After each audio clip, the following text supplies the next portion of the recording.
Baik,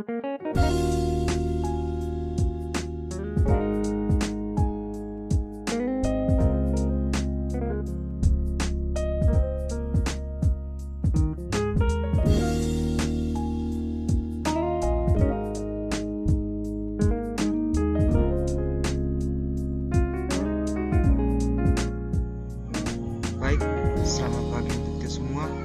Bersama saya Rina Suatu, mahasiswa program studi pendidikan musik semester 5 STK IPSET Citra Bakti.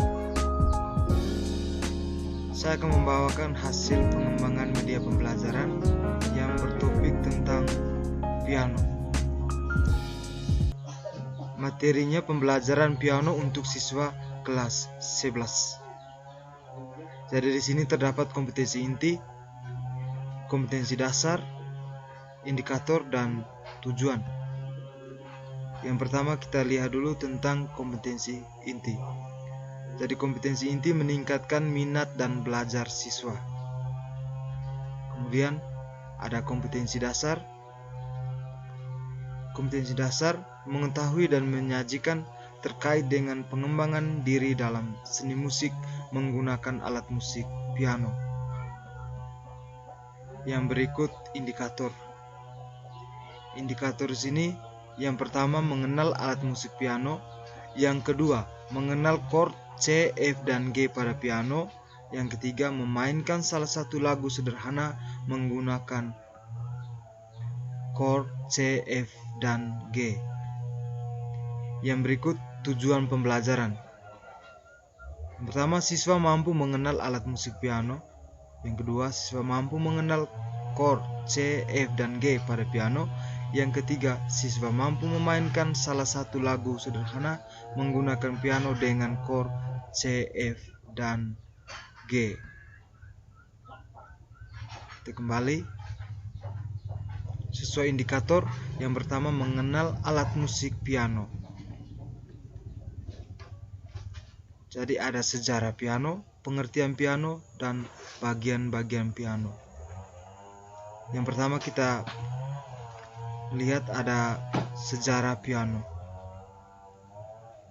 Kisah piano dimulai dari Padua, Italia pada tahun 1709 di toko dari pembuat harpsichord bernama Bartolomeo di Francesco Cristofori pada tahun 1655 sampai 1731. Banyak instrumen senar dan keyboard lainnya didahului piano dan menyebabkan pengembangan instrumen seperti yang kita kenal sekarang.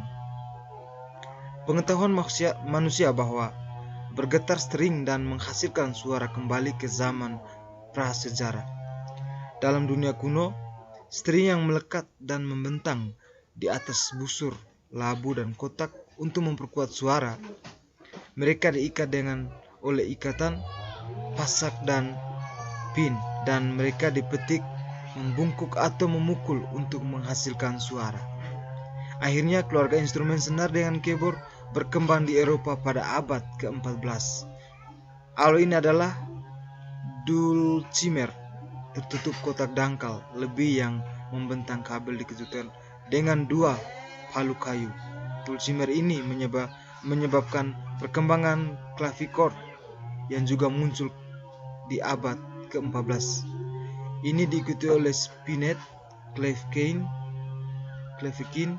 graficambalo, dan akhirnya harpsichord di abad ke-15.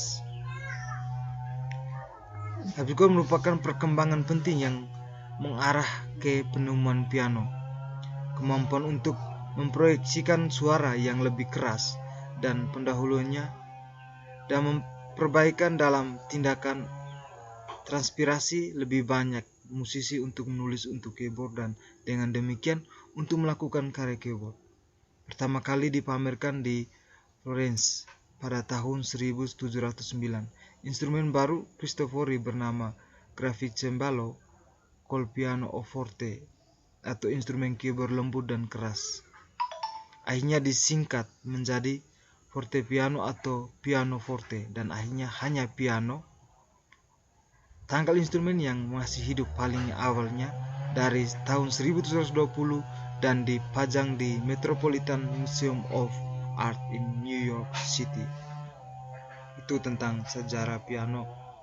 Yang berikut kita perhatikan tentang pengertian piano. Piano adalah alat musik yang dimainkan dengan cara menekan tuts, yaitu adalah bilah-bilah kayu tipis yang mempunyai dua warna hitam dan putih pada papan kunci. Jumlah tuts pada piano adalah 88 buah, dengan rincian 36 tuts hitam dan 52 tuts putih.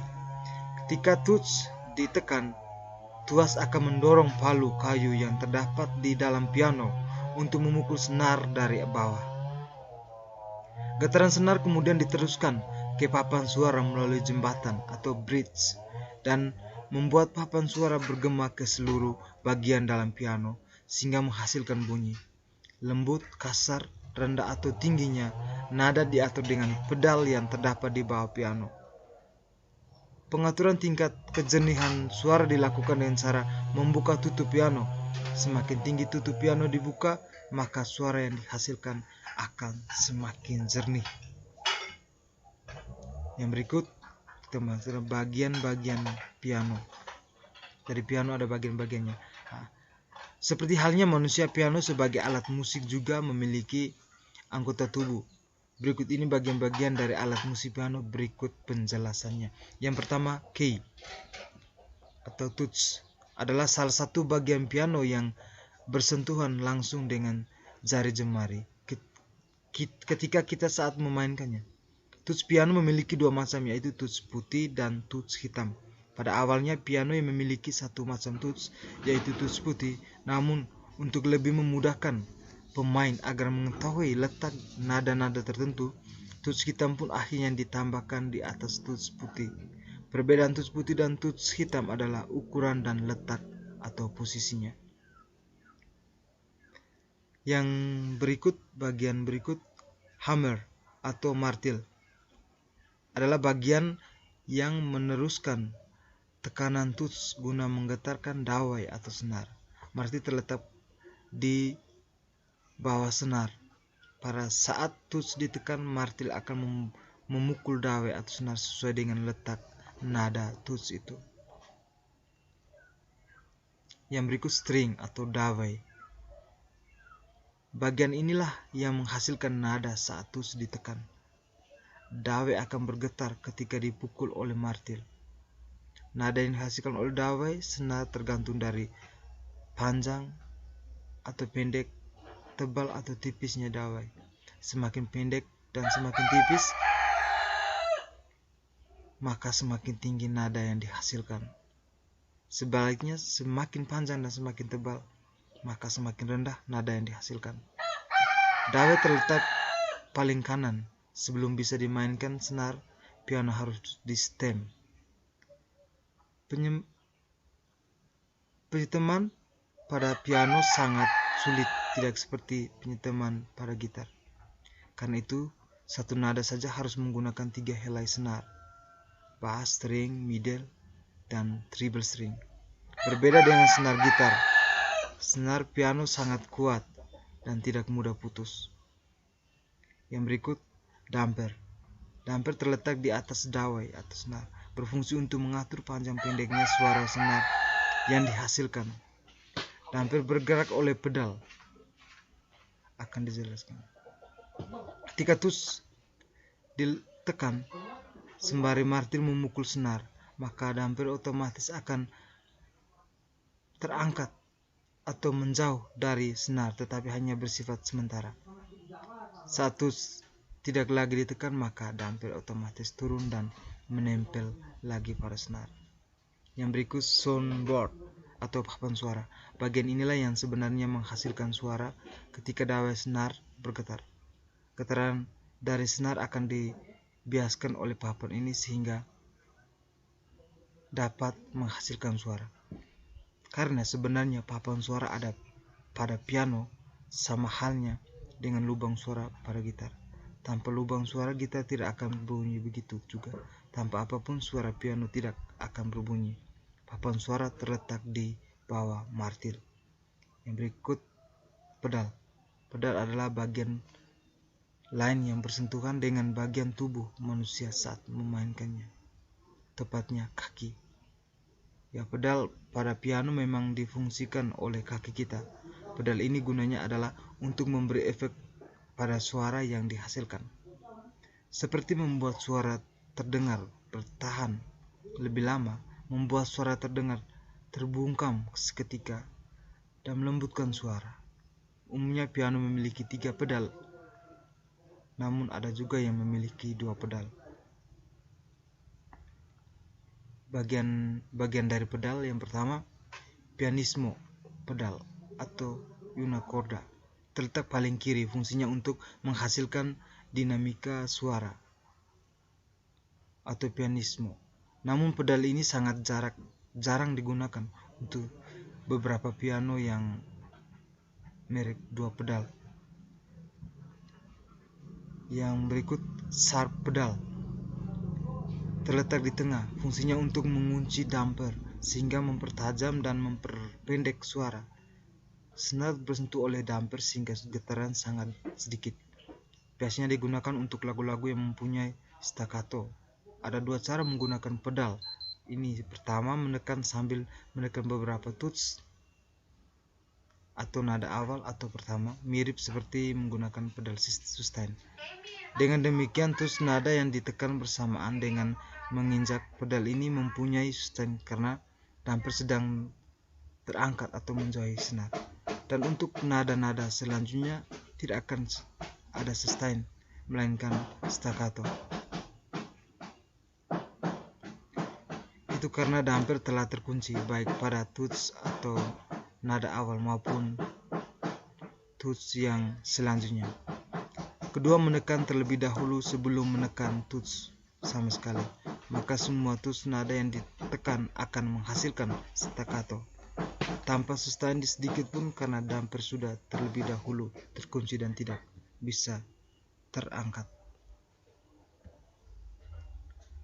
Yang berikut, mengenal chord F dan G, C, F, dan G.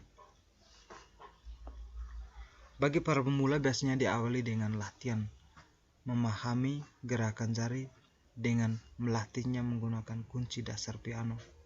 Seperti yang kita ketahui bahwa chord dasar piano tidak terdiri sendiri, berbeda sekali dengan alat musik seperti gitar ataupun yang lainnya. Satu chord dasar biasanya terdiri dari 3 not.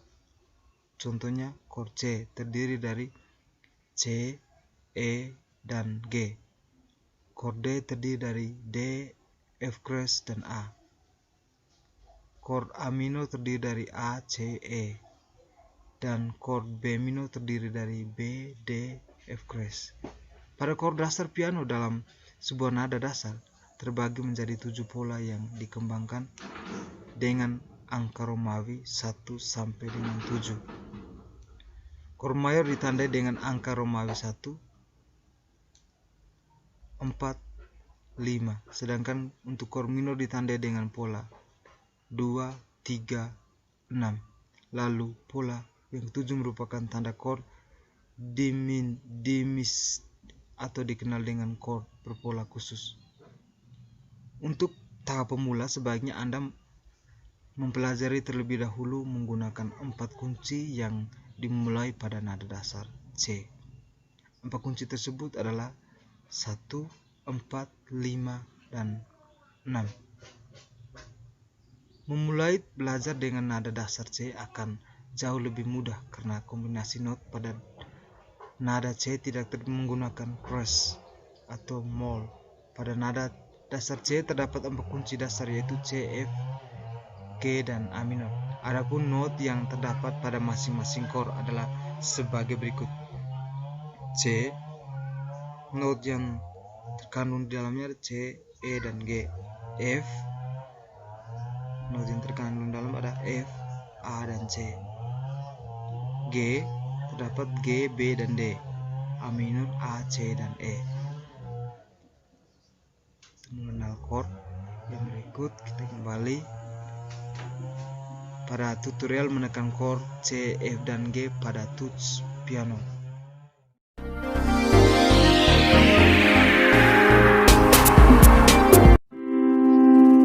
untuk chord C seperti ini, kalau G seperti ini F gitu ya.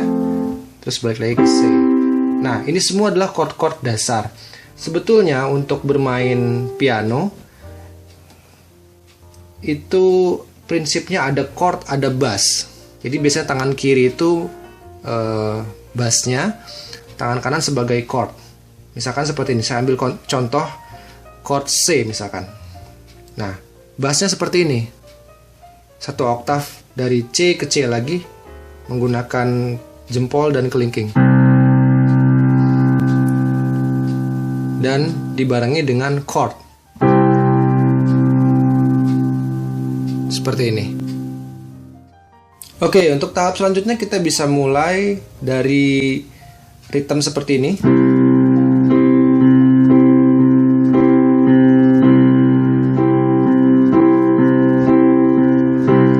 Lalu kita lanjut ke F. Ini bassnya dulu. Chord dasar F seperti ini. Bentuk 2-nya seperti ini. Bentuk 3-nya seperti ini. Ya.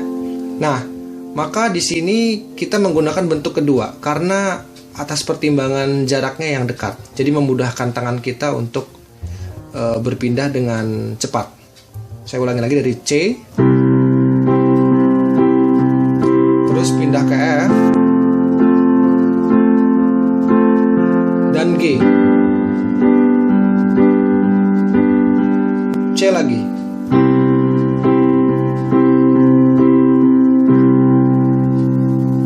Nah, kalau tadi saya menggunakan G yang seperti ini, sebetulnya tinggal digeser saja karena F dan G itu bertetangga, jadi tinggal digeser saja. Saya masih menggunakan chord kedua juga dari G. Kalau G itu yang bentuk pertama seperti ini, bentuk keduanya seperti ini, dan bentuk ketiganya seperti ini. Nah, jadi saya menggunakan C bentuk pertama, F bentuk kedua, dan G bentuk kedua. Lalu kembali lagi ke C.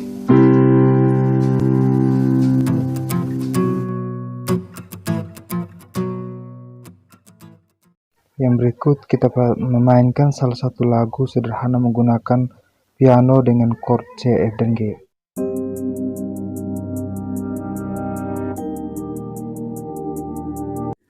Kita coba mainkan intro terus sambung aja langsung ke song sambil nyanyi ya, karena chordnya sama. Kita coba.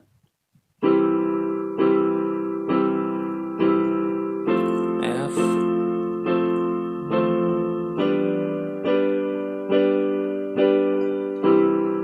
tahan C-nya, C lagi,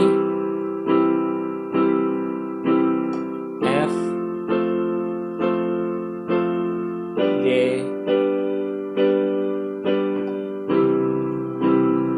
masuk song. Ku lepas semua yang ku inginkan, tak akan ku ulangi.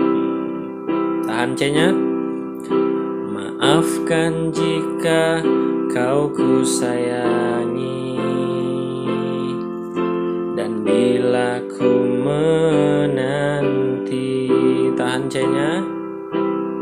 Masuk lagi. Pernahkah engkau coba mengerti?